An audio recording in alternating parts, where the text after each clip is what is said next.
तर मुलांनो, आज आपण शिकूया अँटीबायोटिक्स विषयी. तर कोण सांगेल अँटीबायोटिक्स काय असतात? अँटीबायोटिक असा औषध आहे जे बॅक्टेरियाला मारायला मदत करतं. बॅक्टेरिया काय असतात सांगा? बॅक्टेरिया असे किटाणू असतात जे आपल्याला आजारी पाडू शकतात. अँटीबायोटिक्स रेझिस्टन्स काय असतं? जेव्हा बॅक्टेरियावर अँटीबायोटिक्स प्रभाव नाही करू शकत तेव्हा त्याला अँटीबायोटिक्स रेझिस्टन्स म्हणतात. बॅक्टेरियावर अँटीबायोटिक्सचा परिणाम टिकून राहावा यासाठी आपल्याला काय केलं पाहिजे? बिना डॉक्टरच्या सल्ल्याने अँटीबायोटिक्स खाऊ नयेत आणि स्वतःचा इलाज केला नाही पाहिजे. कारण फ्लू, व्हायरल सर्दी सारखं इन्फेक्शन झाल्यावर अँटीबायोटिक्सने काही परिणाम होत नाही. अँटीबायोटिक्सचा कोर्स कधीही मध्ये सोडू नये आणि नेहमी पूर्ण करायला पाहिजे. मुलांना तर माहितीये, तुम्हीही समजून घ्या.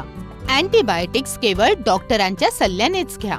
आणि ज्या अँटीबायोटिक्सच्या पानावर लाल रेघ असेल ते तर विना डॉक्टरच्या सल्ल्याने बिलकुल घेऊ नका.